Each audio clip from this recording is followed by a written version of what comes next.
All right, welcome to another lesson of Visual Communications 210. And what we'll be doing today is going over how to design a multi-page layout for a mobile app using Photoshop. Now, I'm opening this lesson up with an existing project that I'm working on, and I've hidden the name just so it's a little more generic. But what I did for this client is I started off by creating a style guide of the app before I designed any of the pages. And so that's what I'm going to go over with you and why that's important. And I'm also going to show you the source material that they provided me with and how I designed based on that, and also how I came up with this background element, how I came up with these, or how rather I crafted these icons, how I put together all of these things. And what we'll be doing for homework is creating a style guide for an app as well as 2 additional pages. And with mobile design, since the layouts are more compact, there's fewer elements, and they're, as a result, a bit quicker to design than desktop apps. So first of all, I just want to show you some of the source material they provided me with. So I also did a desktop version of the site, but they wanted a mobile as well. So these were the sketches they sent me, and this is going back to what we've talked about in earlier lessons or the last semester about how things don't have to be incredibly detailed to get the point across. Now, these could have been done a little bit nicer, but they communicated enough that I could figure out what was going on. Now, there were some cases where I had to ask for clarification, or I wasn't really sure what certain elements are and I accidentally left them out. And so that's why I always include multiple revisions. And here is, I call a renders folder. So this is where I have the various versions of the various layouts that I do. And so right now I'm working on the 3rd round of revisions with them. And so I also want to point out as well folder structure. Now, when I did the Netflix lesson, I showed you guys a little bit of the importance of organization, but when you get into a multi-page site like I'm creating, being organized becomes extremely important, because otherwise, you're literally dealing with hundreds of layers. Now, just to demonstrate, I'm going to expand some of these layers, and also you'll notice I have them color-coded. I'll show you how to do that and why that's helpful. So the first thing I have is the background layer. So I'm going to turn off the pages, and right now what I have turned on is the elements and then the bottom nav. So I'm going to turn those both off, and so all we're left with is the background. And you'll also notice I have these guidelines, and these help me to be consistent with the layout. And actually, as I say that, I'm noticing that this is a little bit wider than the one on the left. But let's just start with the background. So I create an entire layer just for the background. And inside of that, there's a lot of experimentation that goes on.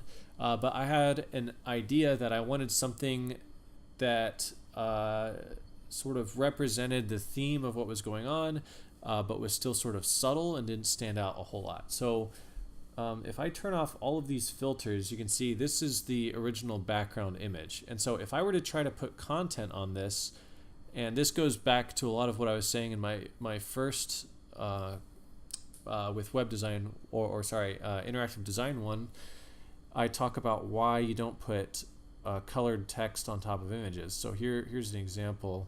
If I just try to put this on that background without any sort of filter, it looks completely cluttered. So this is why you want to have filters on. So here's with the filter on. See, you notice that makes a major difference.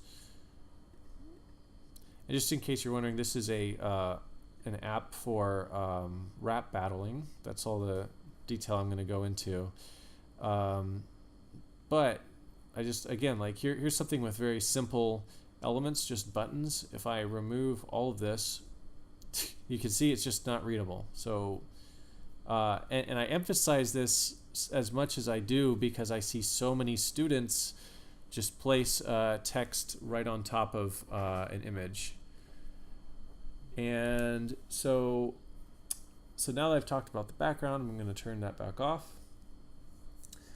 And here's, I also had some alternative images. So if I didn't like that one, here's another image, and here's another image. And the great thing about having, see, these are effects layers. You can apply them to multiple layers below them. And you'll also notice I have this padlock icon. So this entire folder is locked down because when I'm selecting elements, I don't want to, see, I can select these. I don't want to be accidentally selecting the background over and over. So, so that's one thing. And then I'll just quickly go over what each of these filters is so you can get that. So we have the original image, and then I place this gradient fill layer. And if I double click on this, it says it can't be edited because it's locked. So I'm going to unlock it. Open this up, and it's just, it's just a simple gradient, and I have it at a 90-degree angle. It's linear. It's scaled at 100%. All right, and then the blend mode is up here is set to multiply, and then I have the opacity of that set to 75%. So if I turn it up, that fade is going to be a little bit more intense. So, I mean, I really don't have any issue with that. I think I just wanted it to be kind of subtle. I have a second. This is what's called a gradient map. And so originally this was the color I went with, and they thought it was a little too bright, a little too feminine. So what I've done is well, before I show what I did to it, I'll just double click on this. And this is different than a gradient fill layer because what this does is it actually applies a gradient to the color itself. So if I switch this up, it'll look kind of crazy, depending on which filter I use. So it's not like it's just applying a linear gradient from top to bottom. It's like the actual image becomes the gradient. So I'm just going to undo that. So that was the gradient map. You can also reverse it like that. And back to my layers. Here we go. And then, so to make it darker, I applied a hue and saturation layer. So if I double click on this, you'll notice I I moved the hue way over, I dropped the saturation quite a bit, and I dropped the lightness so that it, made it kind of more faded and dark and not quite as vibrant. And then I just added an additional texture layer. So if I hold down the Alt key and click on this eye, it's thinking. Okay. I'm not sure what's going on here.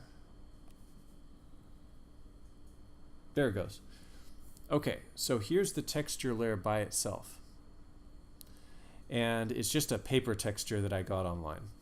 But I set the blend mode to multiply so that everything below it just receives that texture.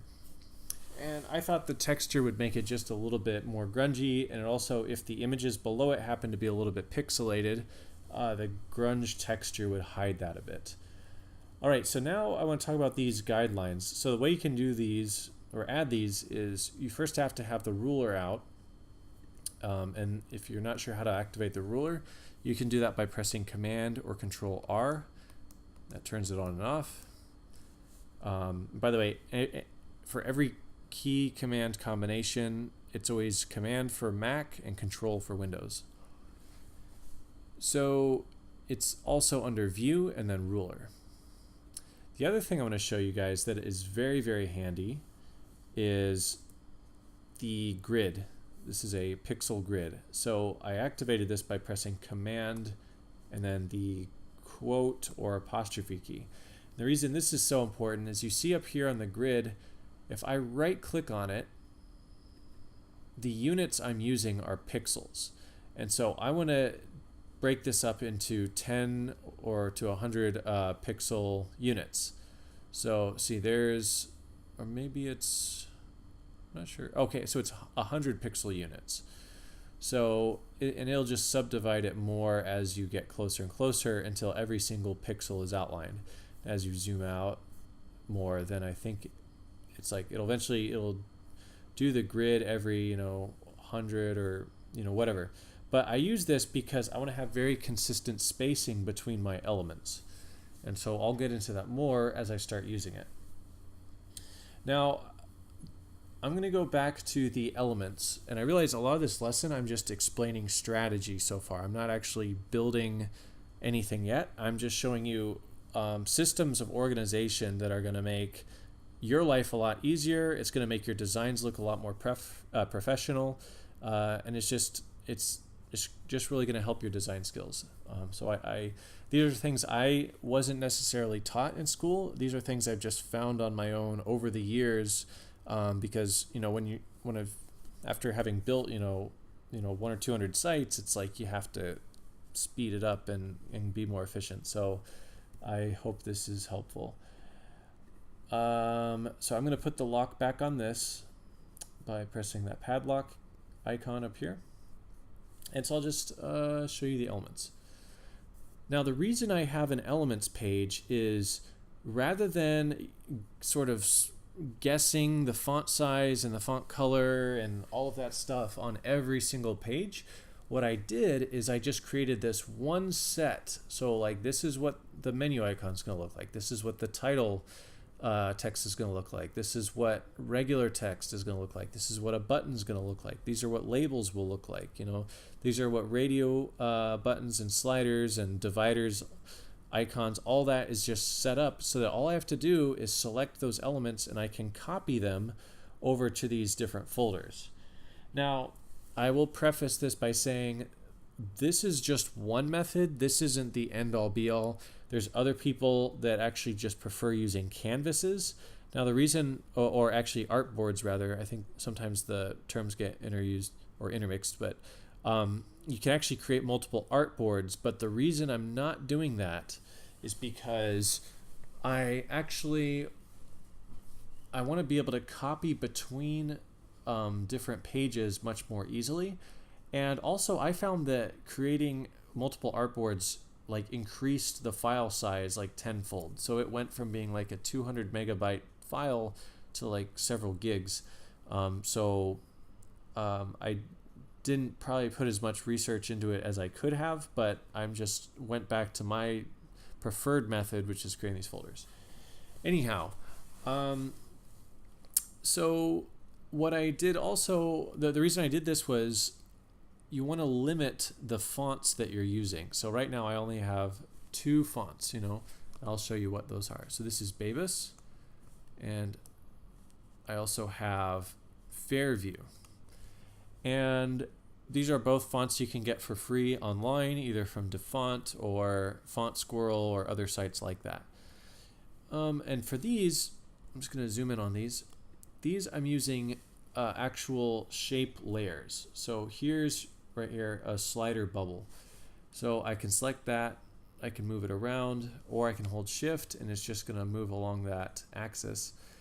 But I try to use as many vector and text-based elements as possible for several reasons. One is if it's vector, you can scale it up and down and you don't have to worry about pixelation. The second reason is it's very editable. You can, like these are sort of just derivatives of each other. So you can always just make a copy of one of your vector shapes and just modify it a little bit and it's going to be all right. And then the third reason is it takes up way less memory. So if every one of these was a pixel layer, my file size would be going crazy. So those are the 3 main reasons that if as much as possible, stick to using vector elements, effects layers, and text. All right. And then I also want to point out, so like for this title, you'll see over here I have a drop shadow. So I used a very subtle drop shadow just to have it stand out slightly against the background. And also I want to point out that I use kind of a visual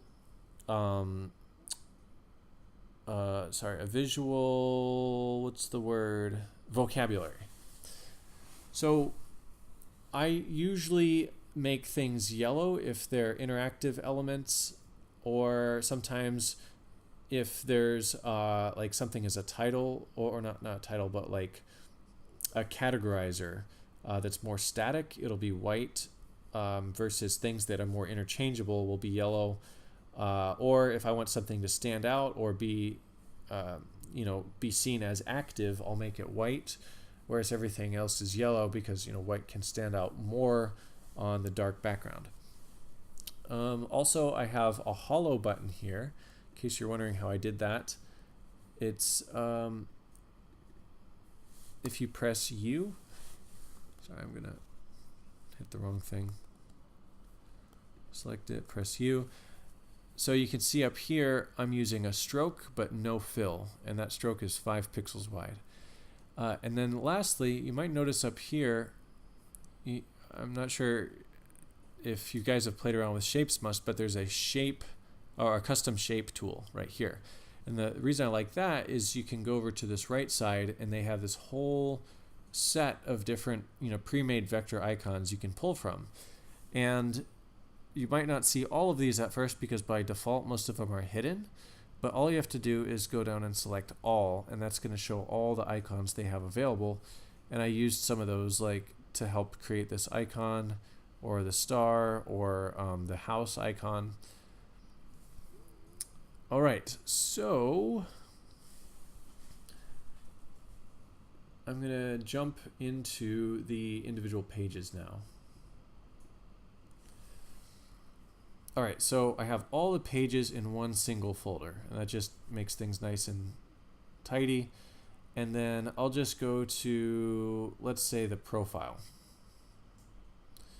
So here, the client wanted a lot of information, and what I do a lot of times is I'll zoom out to about how big a phone would be. And the way you can test this is just take your phone and put it up to your computer screen, and then just zoom out your file, and that's going to show you about how big it is on the screen. And so when I did that, I realized I couldn't make the text any smaller than this or it would be illegible. So really keep that in mind, is just how small the screen is actually going to be, because when you're working on it really big, everything is legible and it's great, but it doesn't always look like that.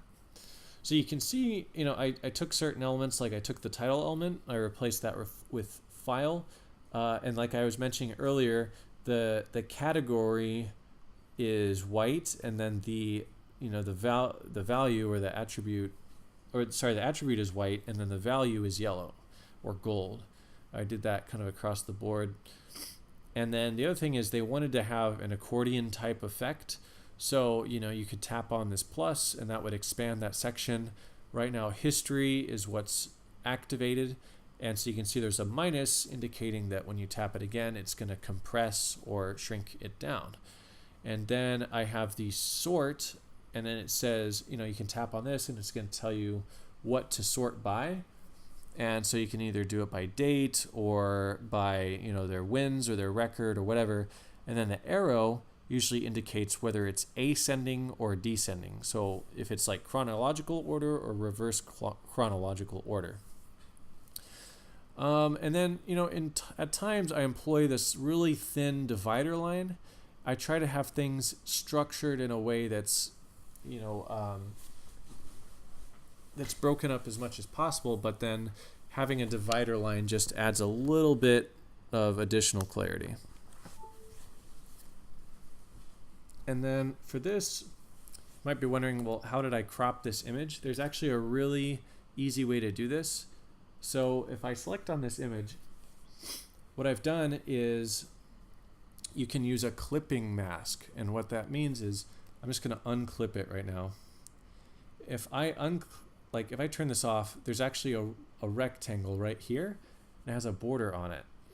And what you do to make something a clipping mask, so I'm going to turn this back on, is you hold down the Alt or Option key, and the icon becomes like this. So it switches from a pointer to this. You click, and it suddenly crops it and then applies all the effects. So I find that to be really easy because then I can, move this around and it doesn't affect the shape of it at all. All right. So now I want to actually just get into creating a theme with you guys. So I'm actually just going to close this one out. Actually, I'm just going to create a new file.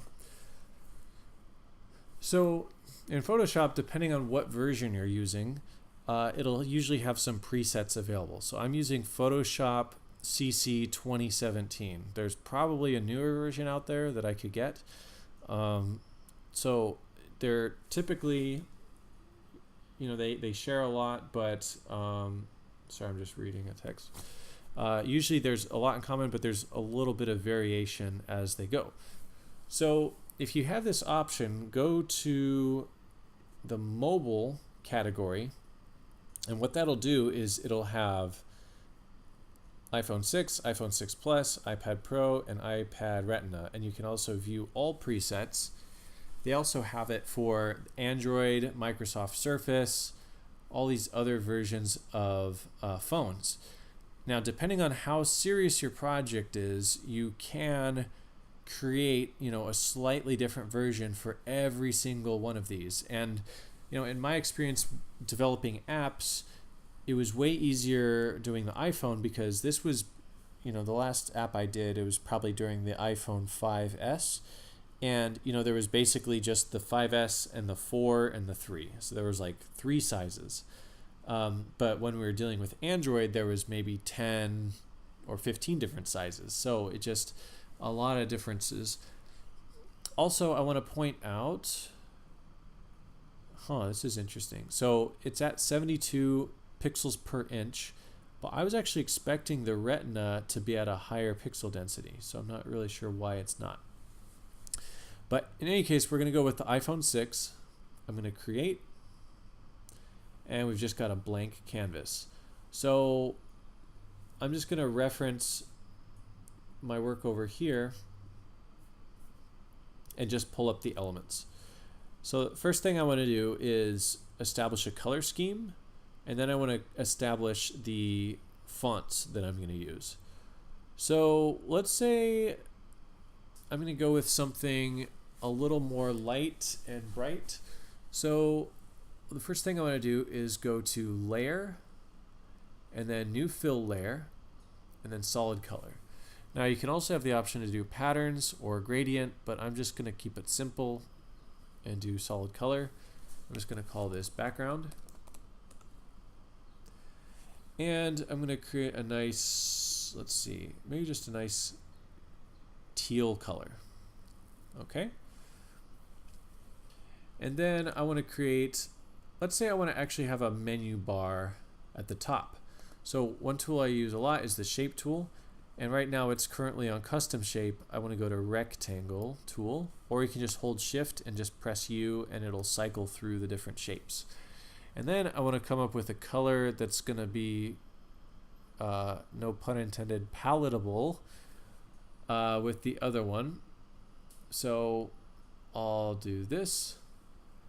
Now, before I go any further, I want to point out a couple things that would be helpful. So go to View, and I want you to turn on Snap and have it snap to grid.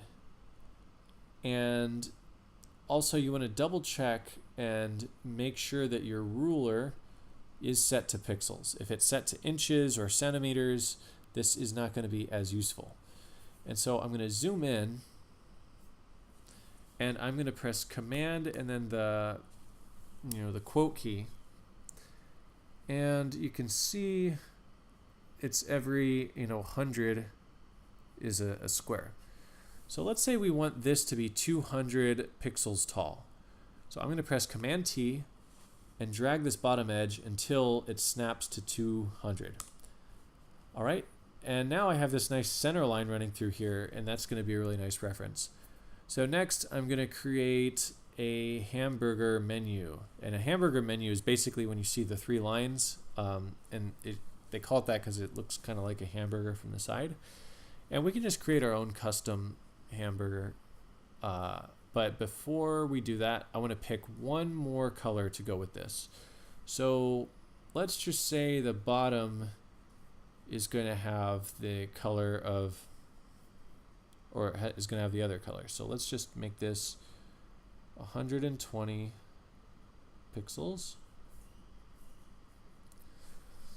And for the fill, let's just make it I don't know, a nice yellow. So there's kind of a nice Eastery color scheme.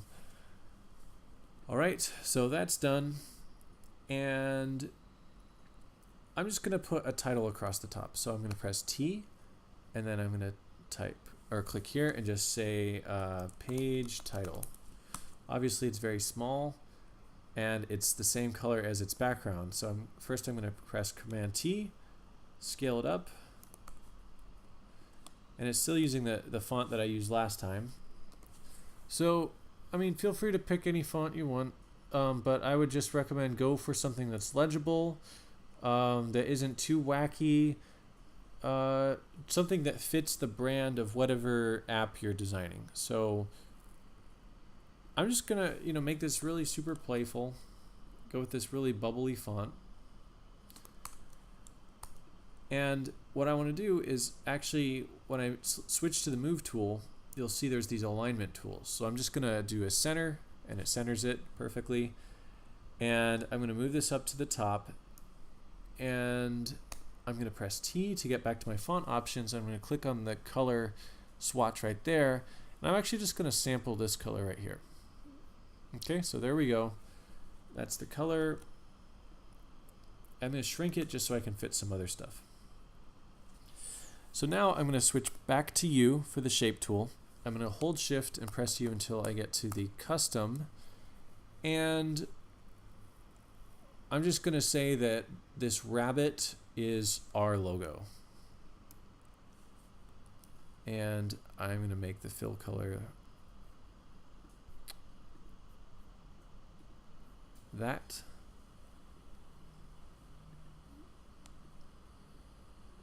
And here we go. So we'll just say this is a nice Easter font. And what I want to do is create sort of a padding around the entire app that's going to guide how I place everything. So I'm going to go 20 pixels in from that edge, and then roughly 20 in from this side, and it's not it's not perfect, so I actually have to kind of go off the grid a little bit. And then I'm going to go 20 this way. And actually, I'm just going to bring this in and just eyeball it to create a square. And the reason that this isn't perfectly on the grid is because this isn't in perfect units of 100. So it's off just a little bit. But it's going to be roughly square shaped. And then I'm going to have that there. And then let's say we have some level of indentation. So let's go just another 30 pixels in, and then another, just for the sake of keeping things simple, I'm just gonna have it be off a little bit, and we can center it all a little bit later. But there's 30 pixels in from there. All right, and then I'm gonna shrink this logo down a little bit. And again, I'll just forewarn you, this isn't going to be the best design in the world. I'm just doing this very quickly so that you can get a sense of the techniques. If this were my own personal project, I would spend quite a few more hours on this, but I know you guys don't want to be watching me for hours, fiddling. So there it is. And I'm going to refer back to this. I'm just going to have that be the only icon, so we'll just do it that way. All right, so next I'm just going to copy this down, and now I have to switch it back to white so that it stands out on this background. And it looks like that wasn't a perfect white. There it is. And so this is about phone sized. I'll just call this, section title. Section title. And I want this to be slightly smaller than the page title to maintain a hierarchy of importance. So I'm going to say it's about that big, and then I want to have some actual section text. And for that, I'm actually going to use,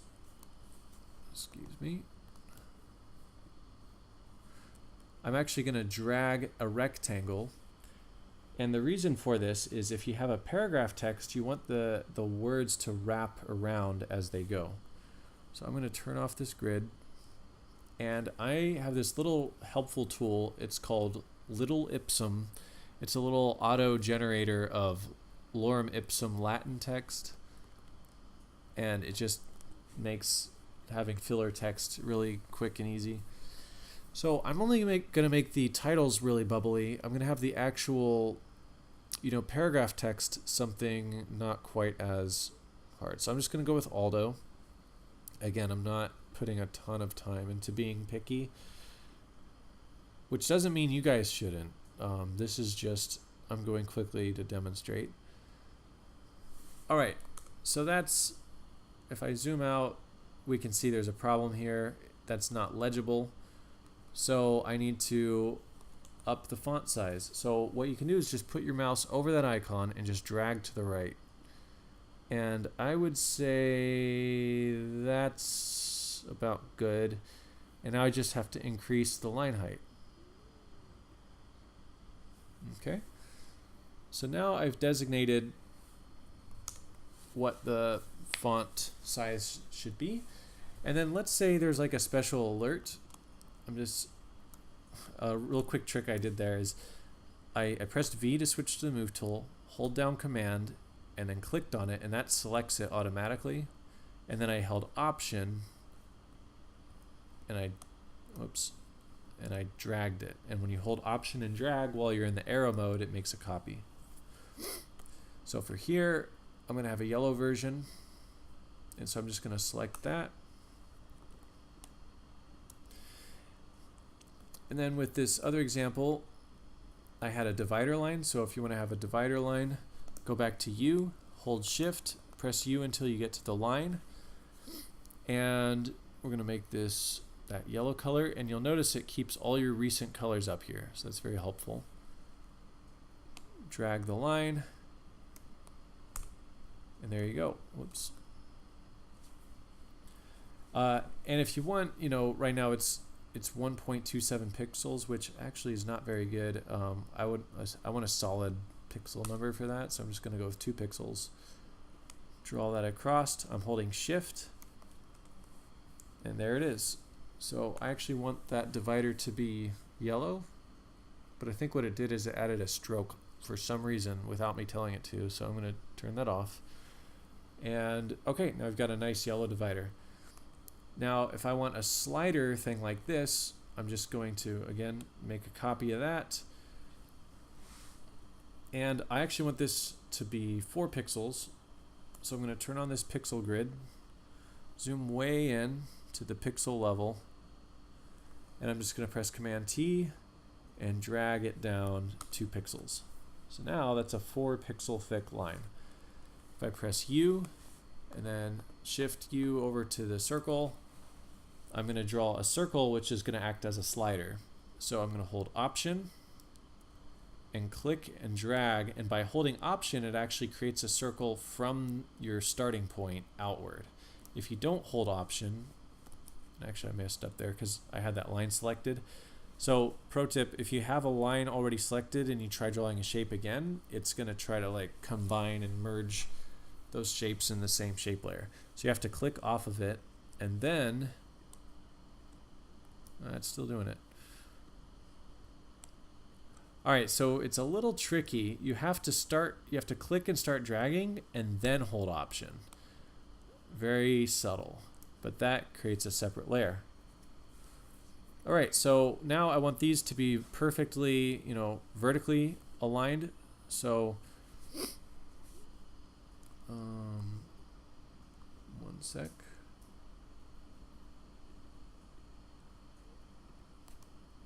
There we go. Okay.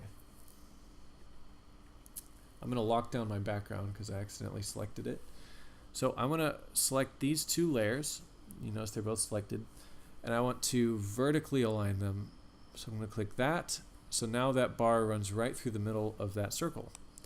So I can move that wherever I want. I can add a little label to it.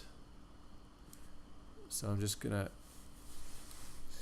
have this say, slider label, and have that color be that. So it's coming along. I'm going to create two types of buttons, a hollow button and a full button. And for this one, I'm actually going to use a rounded rectangle. So I'm going over to rounded rectangle. And right here, the radius is what you want to control to adjust the roundness. So when I do this, so here's one level. I don't know why it keeps adding this automatically. That might just be a bug. But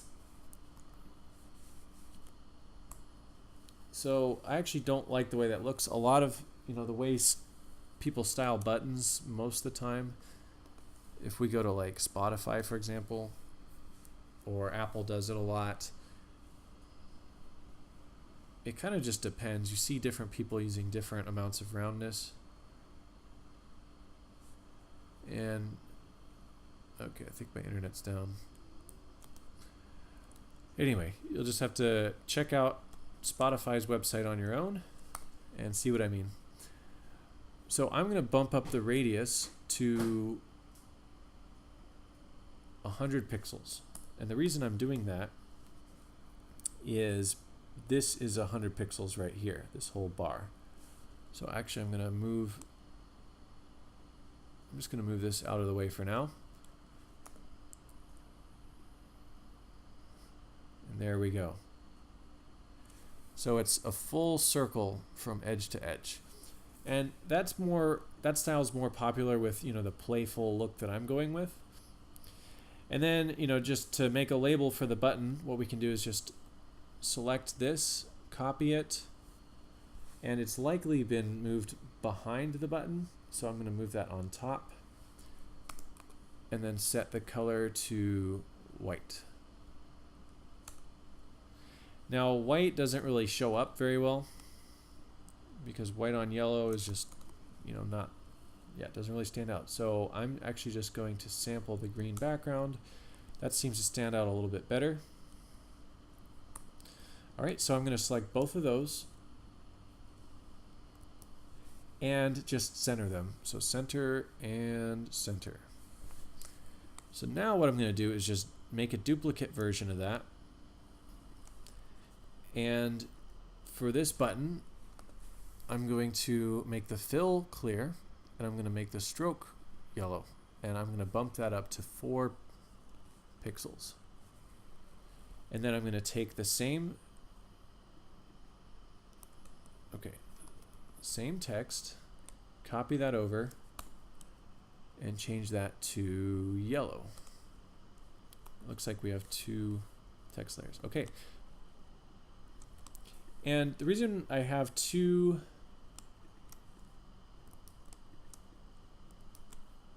I'm trying to, there we go. Okay. So I think this was, okay, cool. So I'm going to center those with each other. Oftentimes when they give you choices, they give you like the more preferred or the most common response and then the secondary. So for example, you could say something like, I agree. So we've all done the agree to terms and conditions. And then I disagree. That's the one that doesn't let you get the app that you want. So you have to agree to their terms in order to download. So that's most likely what people are going to give in and do the most. So that's, you make that one stand out. Or you could be like okay and cancel, or, new file or delete or whatever. Okay. And then, for these other buttons, is a very, similar process. It was just like a combination of these shapes or, the custom shapes. So I'm going to copy this one over. And let's say I want this one to have like a little circle in the middle. Like this one, I call that like a dimple, showing that it's been selected. Also, let's just create one that's empty. So I'm going to go to that one, get rid of the fill, add the border, make sure that's 4 pixels. All right, so we have a selected, this is called a radio button. So it lets you, it's like multiple choice. You can only choose one. So I'm going to move those over. So now let's create one. I just thought of this. Probably an easier way to create the dimple than I did last time is just to give it a really thick border. Yeah, that's actually a lot easier than the way I did before. So there you go. And then I want to show this inverse shape effect. So you have a shape, and what you can do is you'll notice up here you have combine shape, subtract, intersect, and exclude. And if you have multiple shapes on the same shape layer, this is how they're going to interact with each other. So let's say I go to the custom shape, and I want to put an X. I'm going to look for an X, or let's say a checkbox. I want to have a checkbox cut out of this. So what I would do is I would go to subtract, and I would draw it like this, and it actually just cuts it out of the shape. Pretty cool, huh? So you don't have to have a separate green shape on top of it. So that's what I did to create a lot of these icons and put that X on there. And that's how I did that dimple originally. So now you've seen how I've created all this. And down here you could let's just have our menu down here. So let's say I have to get off of that shape first. So we'll just make that green.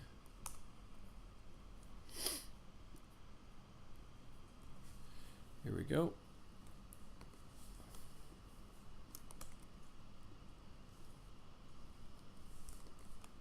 And let's actually, I'm going to put like a little padding around this too. So I want to have 20 pixels from the top, and then all those icons have to fit. So I'm going to go with, let's say we use this one. And I'm just going to hold shift and drag up. Okay. And let's go with this one. Shift and drag up.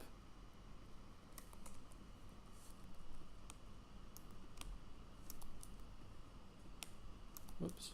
Sometimes, I have a beef with this. Maybe I'm just using it wrong, but I just find it really difficult to work with vector shapes in Photoshop. It just doesn't work the way it does in Illustrator.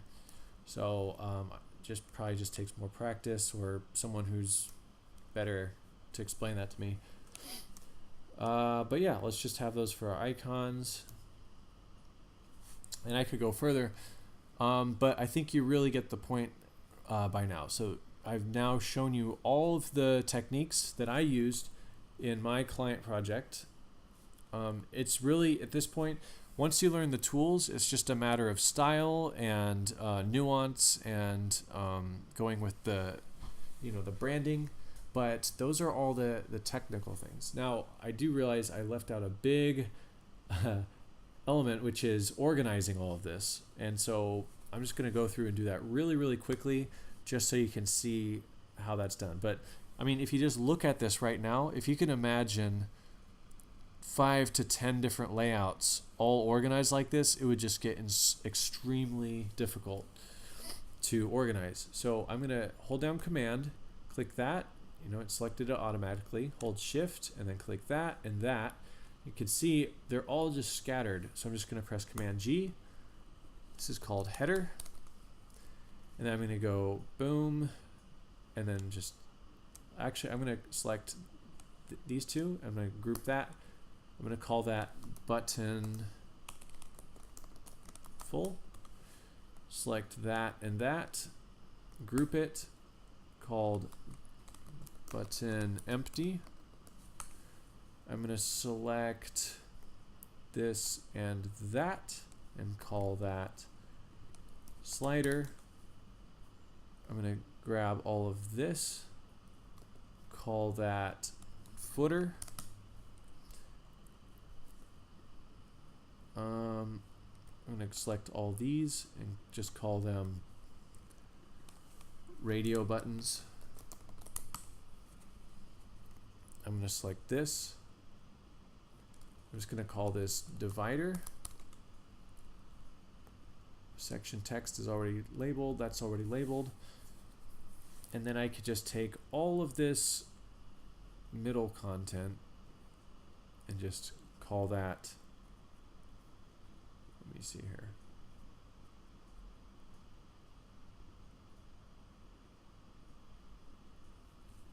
Sometimes I'll just move it around to make sure. I'm going to group all of that and call that page content. And then for the icons, oh, those got grouped together, so I would separate those apart. But now you can see, if I were to add additional details to the background, I would put that all in a group as well, and just call that background. And at that point, that's when I start creating the pages or the layouts for the rest of the site. So I would just create a new folder down here, and I would just call this like home, for example. And the color system I use is, if I'm working on a page and it's in progress, I'm going to label it as yellow. So that means like under construction. And then just organizationally, I'm just going to put footer right above background.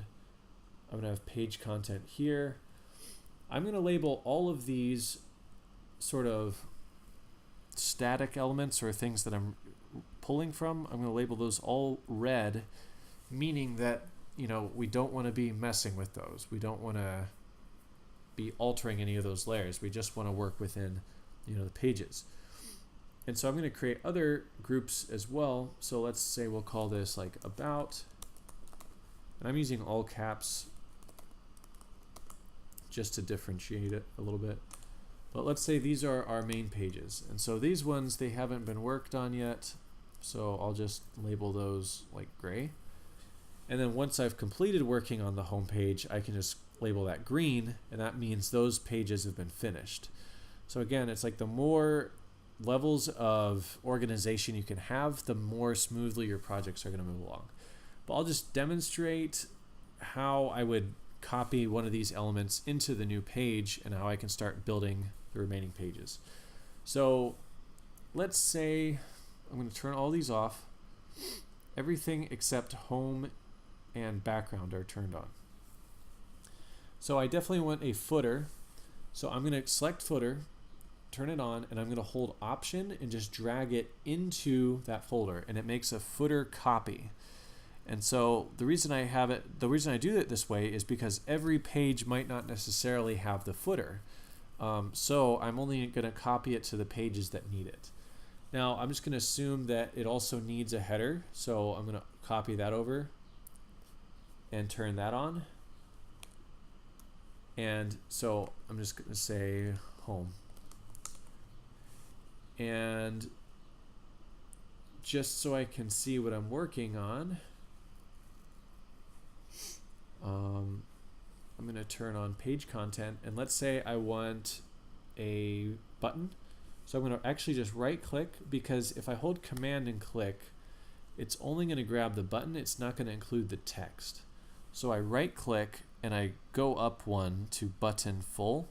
Now the whole group is selected. So you can see it's selected over here, and be careful that you have the group itself selected, not the I agree or the rounded. And hold option or alt and drag that onto the home folder. So now when I close the page contents, you can see all I have is background and home, and I keep background on because most likely every page will have the same background. Might not be the case, but so now I have home and I have all the home contents here. And so I'm just gonna make all of this yellow, just again for my own organization. And this is how I work. This is my app design workflow.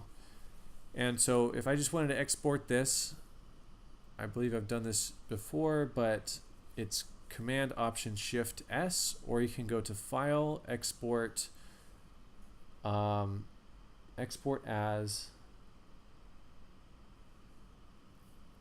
And the reason I'm rusty on this is they keep changing it from version to version, and I just get used to the hotkeys. Generate. Oh, save for web legacy. Okay, Option Shift Command S. Here it is. I click save, and then I just save this on the wherever. Call it home. And here it is. So that's my first app design. So for your homework, what I'd like you to do is, just design on your own some sketches. They don't have to be super fancy. You can see what I was working with. But, this person, this is my client's design. They're not a designer. You guys are designers, so I would expect you guys to come up with several sketches first, just like thumbnails, and then for your final sketch, use grid paper, or use a ruler or something that's going to have you draw very clear and well designed thumbnail sketches. So that's actually going to be part of your homework. So come up with 2 page layouts with the sketches, and then actually flesh them out in Photoshop, along with, I actually want you to go through this process. I want you to go through what I did in creating a style guide.